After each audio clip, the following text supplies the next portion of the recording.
Hey, what's up? Welcome again to Mixdown, the place where you have to stop each and every week to be put in the mix on what's going on in Philadelphia and its surrounding area. I'm Tiffany. I'll be your host. Thanks a lot for joining us. You don't want to touch that dial because we are going to be talking with the legends of rap and hip-hop as we know it, the Sugar Hill Gang, along with their very special guest, Grandmaster Melly Mel. They were at the Robin Hood Del East, and we're also going to talk to homegrown talent Slim Rockwell, along with his boy Monty G's and DJ Misery. After that, I'm going to pay a visit to Joe Malinaro's studio to see what's brewing over there, and I want to welcome a new addition to the Mixdown family. It's a place where you can sit around a round table and have quite a spicy discussion. You can speak easy about whatever is on your mind. So I want you to stick around and see who we have over at Wilhelmina's, and I'll tell you a little bit more about that later on. So don't go anywhere. Mixdown will be right back at you.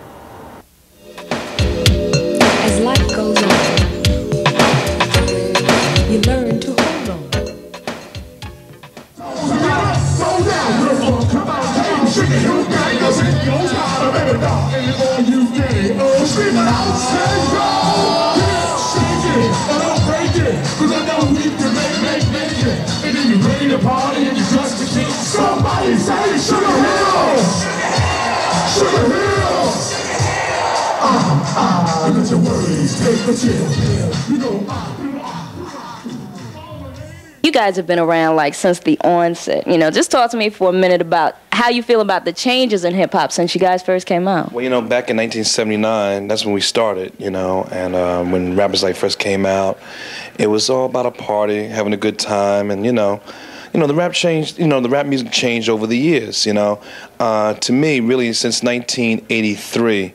When Grandmaster Melly Mel came with The Message, that's the record that really changed the face of rap music to another, to a positive or something about a message, something, that meant something that was really strong. It wasn't just about a party or throw your hands in the air, and then, after that, then Run DMC came with their Adidas and they came with their style, and then, then it kind of shifted over towards the West Coast, And also PE, they did a lot of, songs that were, rocking back in the day and stuff.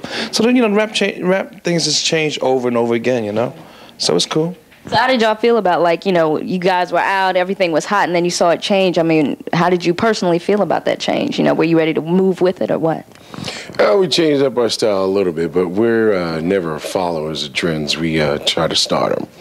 Okay. And when it went to another level, like way to the left, then we went and did our own thing. Okay.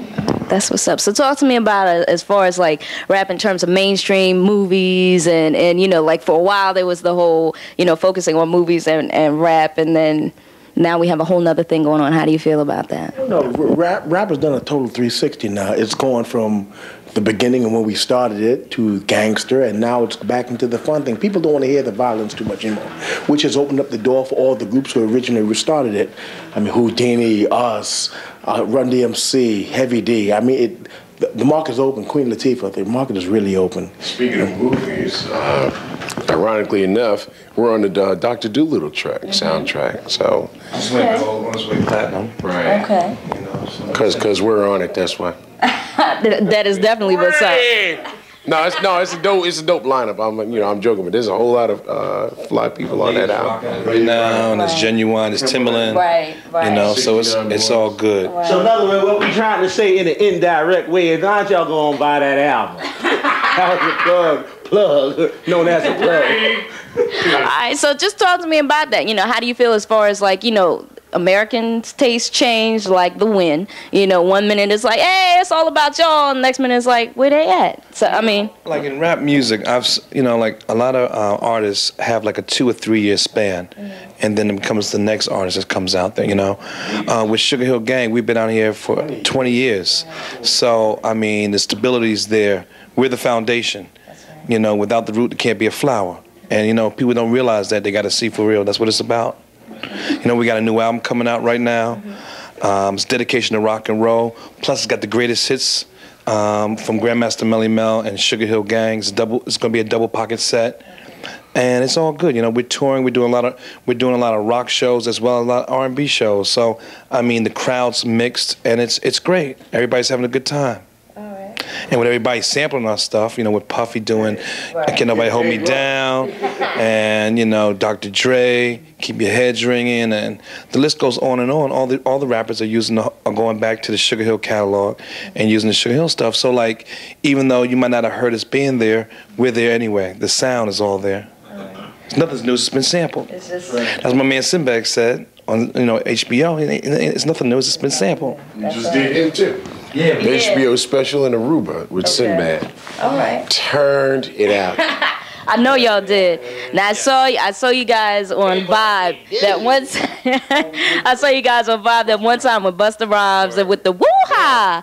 Now that's what I'm saying. Now how'd you guys feel about that? You know, when you heard him do his woo-ha, you know, where you just sit back like, oh no, he didn't. Because it came from me, and it really wild. Now I was truly impressed. I was truly impressed that something from the old school can be taken on to the new school and just transcend time. And I was really impressed. I'm happy for him. Give some love to Grandmaster Melly Mel for 1 second. Just talk to us about, I mean, you're like a legend just with the Sugar Hill Gang. You know, talk to me about your flavor from, you know, back in the day when you first came up and everything. Well, you know, I guess everybody would know if they know rap. Grandmaster Flash and the Furious Five out doing block parties and the whole thing, you know, started to put down a lot of the foundation stuff for rap. And, you know, we just made records and, you know, just tried to go out and be stars. I think that was the main thing that set us apart from everybody else back then, and even a lot of the brothers now, definitely all the people now. We, you know, definitely wanted to go out and be stars. It wasn't about keeping it real, staying on the corner, you know what I mean? It ain't about that. It's about, you know, you be a star, get a big house, drive a good car, sign some autographs, you know. It ain't about keeping it real, trying to get respect in the hood because you should have had that before you left there.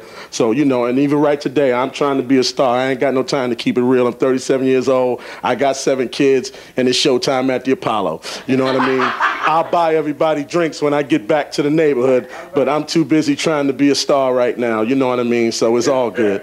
You know? That's what's up.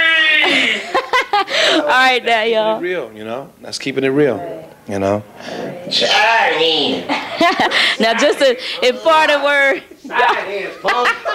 y'all are too much. What would you say to young artists who are coming out today who, you know, they look up to y'all, they might sample your music or what have you, but they, you know, they have a whole nother mindset than you did when you first started? What would you say? Cool, man. You know, you need education to be in this business, man. Of course, this business is not going to last forever. You need something else to fall back on. So stay in school, you know, get your foundation set, and then go on for your dreams, man. You know, most definitely. Think for yourself. Don't follow everybody else, because then you look like a duck trying to do what everybody else does.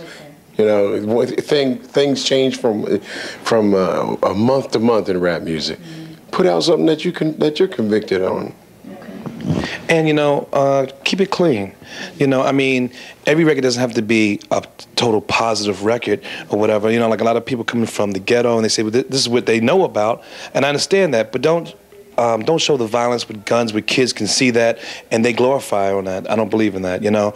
And that's something that I kind of, you know, shy away from, and we don't want that. We never started that. And with the new groups out there today, you know, with them pulling out guns and showing some videos and stuff like this here, the kids out there today don't know the difference from right and wrong, and they see that and they think it's the right way to do it, or the right way to get a record deal, and that's not the right way how to get a record deal or to make it in this life. All that bitch and hoe stuff, you can keep that. My mother and my daughters and my girl, they ain't no bitches, they ain't no hoes. I don't want to hear that mess. Grandmaster? No, that was just a joke. No, I'm not talking about. I agree with what Mike had said. You know what I mean? You got to go out there and try to do something original, and also what Joey had said, because a lot of people, you know, like a lot of them hardcore brothers, they try to come out. You know, they ain't no role model. Now we all know they ain't no role model because they act crazy, but they should know, or they should have the responsibility to know that kids is watching them act crazy, and the kid would rather act crazy like the next man than to go to work every day like their mother and father.